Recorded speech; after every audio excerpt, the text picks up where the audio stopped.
Hi everyone, Dr. Lindner. In this section, we're just going to talk about the 12 cranial nerves. There are 12 pairs of cranial nerves, and I think they're really important.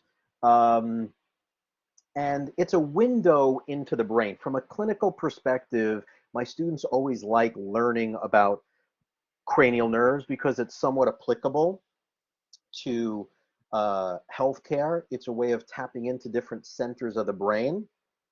And from inferior to superior, we have the medulla, the pons, the midbrain, and then we have the cerebrum, right? These are the main parts of the brain where cranial nerves come off. And from the medulla, I'm going to write these out. I'm not going to do Roman numeral, but you'll see up in here, everything is by Roman numeral, but for simplicity of me using my finger on my mouse pad, from the medulla oblongata, there's going to be cranial nerves 8 through 12. In the pons is cranial nerves 5 through 7.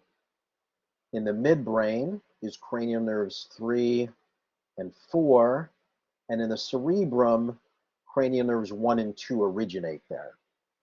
So again, medulla, pons, midbrain, and cerebrum. So if we think that there's head trauma to the medulla, and I think there's damage to the medulla, it would be important for me to neurologically test cranial nerves 8, 9, 10, 11, 12. If I think the damage was to the cerebrum, I'm going to test cranial nerves 1 and 2. Now, if there's malfunction, then I could say most likely the damage was to the cerebrum because when I tested cranial nerve 1 and 2, the patient couldn't perform these tasks. Or I think the problem was in the pons because when I tested cranial nerves 5, 6, and 7, there were a lot of malfunctions. Okay, so that's laying down some framework as to why cranial nerves are important. And you should know them by their Roman numeral and by their name. Okay, so there's a silly mnemonic. I'm going to put it over here to the right. It's O, O, O to touch and feel. O to touch and feel. Very good velvet. Very good velvet. Ah. O to touch and feel. Very good velvet. Ah. So when you go and you look at the Roman numeral, so this is going to be 1, 2, 3, 4, 5, 6, 7, 8, 9, 10, 11, and 12. So number 1 is the olfactory. Number 2 is optic. Number 3 is oculomotor. Number 4 is trochlear. Number 5, trigeminal. Number 6, abducens. Number 7, you see they're all in Roman numeral, facial. Number 8, right over here, vestibulo cochlear. Number 9, top right, glossopharyngeal. Number 10, vagal. Number 11, accessory. And number 12, hypoglossal. So now it's a matter of, okay, what do they do? What do these things do? So O to touch and feel, very good velvet. Ah, you have olfactory, optic, oculomotor, trochlear, trigeminal, abducens, facial nerve, vestibulo-cochlear nerve for 8. 9 is glossopharyngeal. 10 is vagus. 11 is accessory, and 12 is hypoglossal. Okay, so when we look at Roman numeral 1, olfactory deals with the sense of smell. So all you have to do is put like cinnamon or coffee under someone's nose, right? You say, okay, close your eyes. I'm going to put something under your nose. You'll occlude one nostril at a time. Put something under their nose, like let's say cinnamon, lemon, vanilla. Say, can you recognize this scent? And if they can, then the olfactory nerve is working just fine for the sense of smell. Cranial nerve number 2 for optic is say, okay, how many fingers am I holding up? Now, if they can see that you're holding up 2 fingers or 3 fingers, you know that they can actually see. So that's the optic nerve, cranial nerve 2. Now, cranial nerve 3, which is oculomotor, 3, cranial nerve 4, which is trochlear, and cranial nerve 6, which is the abducens. So these right here, 3, 4, and 6, are involved with movement of the eye. The eye has 6 muscles, and cranial nerves 3, 4, and 6 control the eye muscles. Okay, now, which nerve goes to which muscle? Well, that's kind of interesting. There's a little chemical equation, I call it Dr. Lindner's equation, and it's called SO4, LR6 all over 3. What does this mean?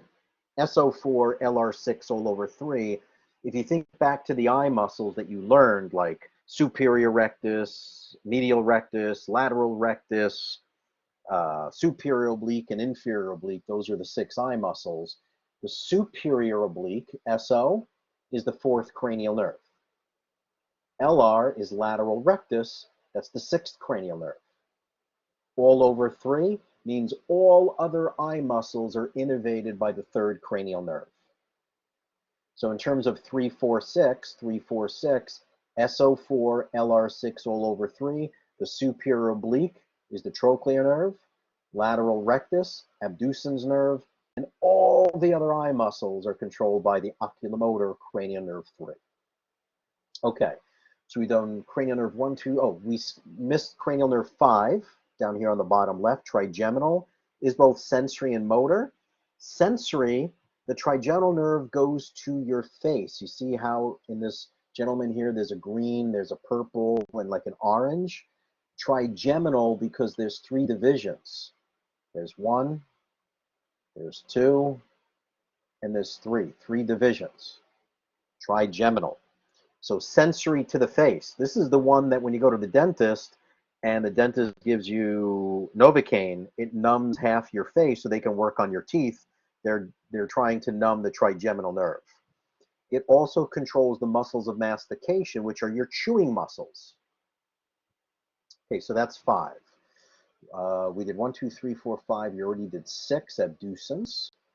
Number 7, facial. Muscles of facial expression. So smiling, raising your eyebrows, puffing out your cheeks. Any facial expression for facial muscles, that's the facial nerve. But cranial nerve 7 also does sweet, sour, and salty to the anterior 2/3 of the tongue. Facial nerve does sweet, sour, salty to the anterior 2/3 of the tongue. Sweet, sour, salty to the anterior 2/3 of the tongue. That's 7. Cranial nerve 8. Here we are. Cranial nerve number 8, vestibulo cochlear nerve. It deals with the ear. So vestibular, because this portion here is the vestibular portion made up of the semicircular canals of the ear, which deals with balance. And the cochlear portion deals with this part here, the cochlea, which deals with hearing. So the ear does hearing and balance, vestibulo cochlear nerve. That's cranial nerve 8. Number 9, top right, glossopharyngeal. Number 9 deals with the taste of bitter to the posterior 1/3 of the tongue. So 7 was sweet, sour, salty to the anterior 2/3, and bitter was cranial nerve 9 to the posterior 1/3 of the tongue. Cranial nerve 9 is also helps you swallow. It's the muscles to the back of the throat. Cranial nerve 10, vagal nerve. It's my favorite nerve. Vagal nerve is my favorite. As a doctor of chiropractic, being that the vagal nerve is in the medulla oblongata, protected by the atlas and axis, or C1 and C2, making an adjustment to the upper cervical spine can affect all of these structures that you see here, dealing with the lungs, the heart, the stomach, the intestines. There's just so much that's controlled by the vagal nerve. It also makes up 90% of the parasympathetics. So when you review the parasympathetics, and we said it's cranial nerve 3, 7, 9, and 10, 10 makes up about 90% of the parasympathetics. Cranial nerve 11, spinal accessory. It's the SCM muscle, the sternocleidomastoid, and the trapezius. Cranial nerve 11, the accessory nerve, goes to the sternocleidomastoid and the trapezius. And last but not least, 12, the hypoglossal, is involved in movement of the tongue. Okay, so those are the 12 cranial nerves. And in the PowerPoint, which I won't go through, it's just breaking down these 12 cranial nerves that I've already covered for you in terms of their function. But if you just re-watch this video, you'll catch them all.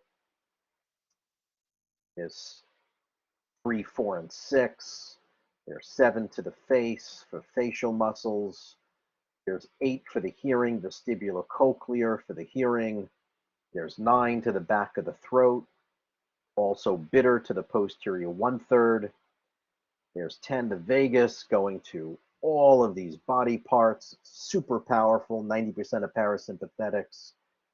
Spinal accessory for SCM and the trapezius, nothing new. 12 goes to the tongue to move the tongue.